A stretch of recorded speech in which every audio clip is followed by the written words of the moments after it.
Hello friends, मैं हूं doctor Siddharth Agarwal, arthroscopy and knee surgeon from Chandigarh. हम लास्ट टाइम डिस्कस कर रहे थे नी के मेनिस्कस के बारे में। हमने बेसिक्स कवर किए, मेनिस्कस क्या होते हैं, उनके क्या फंक्शन है, कैसा स्ट्रक्चर है।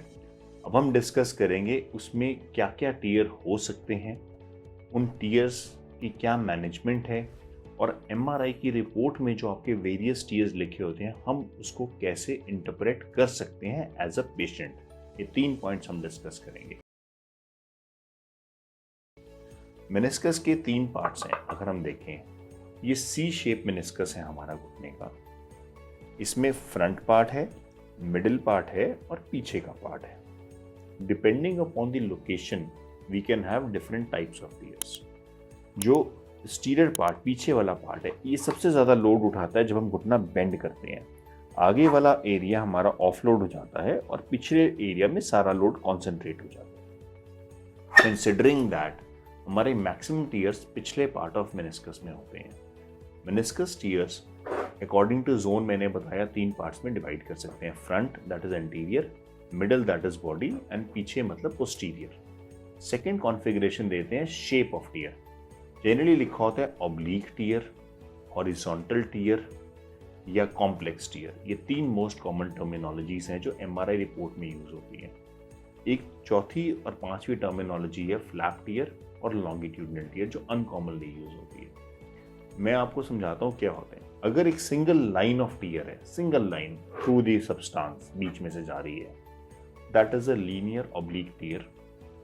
अगर वो टीयर काफ़ी मल्टीपल तरीके से फटा है, वो सिंपल 2 पार्ट्स में नहीं है, फ्रंट साइड 3-4 जगह से टेयर हो गया, जैसे हम इस पेपर की तरह से हम डिस्क्राइब कर सकते हैं। दिस सिंपल लॉन्गिट्यूडनल एक लाइन टीयर हुई, दिस इज ऑब्लिक टीयर। अगर ये टीयर मल्टीपल पार्ट्स में चला गया, इसके अंदर कई सारी लाइंस में, डायरेक्शंस में टीयर क्रिएट हो जाता है, तो ये कॉम्प्लेक्स टीयर है। अगर ये टीयर ऐसे फट के पूरा की पूरा हिल जाता है अपनी जगह से, तो ये फ्लैप टीयर है। और कई बार ये मेनिस्कस पूरा की पूरा टूट कर ऐसे शिफ्ट होकर सेंटर ऑफ द नी में आ जाता है, पूरा की पूरा। इसको हम कहते हैं बकेट हैंडल टीयर। ये 3 या 4 common types of configuration of tear है जो हम देखते हैं।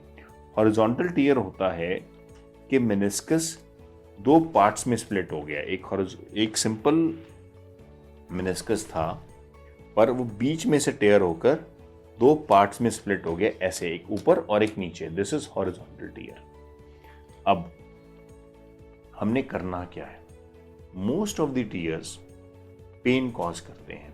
हमारी इंडिकेशंस 2 हैं, या पेन या फिर वो मैकेनिकली बीच में इरिटेट कर रहा है। अगर आपका मेनिस्कस बीच में इरिटेट कर रहा है, हमें अंदर जाना है, उसको उसकी जगह पे वापस बिठाना है और सिल देना है, सिंपल स्टिच बैक। अगर वो नॉन रिपेयरेबल है या वो घिस घिस के सब्सटेंस बहुत खराब हो गया, तो हम उससे कुछ पार्ट ट्रिम करके निकाल देते हैं और बाकी पार्ट को स्टिच कर देते हैं। I will give you an example of a curtain. एक कर्टेन, एक दरवाजा है, उसके साथ एक कर्टेन है। कर्टेन का कुछ पार्ट फट के लटक गया है, वो बारी बारी दरवाजे के बीच में इरिटेट करता है। जब दरवाजा खुलता है, बंद होता है, बीच में कर्टेन आता है। हमने इस पार्ट को वापस रखा कर्टेन के और यहाँ स्टिचेस लगा दिए। This is meniscus repair. और अगर हमें लगता है पोर्शन काफ़ी डैमेज हो गया दरवाजे में आके, उसको ट्रिम किया और बचे हुए पार्ट को स्टिच बैक कर दिया। This is meniscal repair. Meniscus is a very important part of your knee. ये हमें अपनी हर एक्टिविटी के लिए चाहिए। सो हमारा मैसेज यही है कि हम ज़्यादा से ज़्यादा मेनिस्कस बचाने की और रिपेयर की कोशिश करें। That is all what I want to convey in this video, कि मेनिस्कल टीयर लाइटली मत लें और जितना हो सके उसे कंजर्व करने की कोशिश करें, निकालने की नहीं। Thank you friends. अगर आप इसके बारे में, मेनिस्कस के बारे में जो मेरे से डिटेल में डिस्कस करना चाहते हैं, मेरी ईमेल पर मुझे ईमेल कर सकते हैं, मुझे इस नंबर पर व्हाट्सएप कर सकते हैं। I will be more than happy to answer your questions. Thank you very much.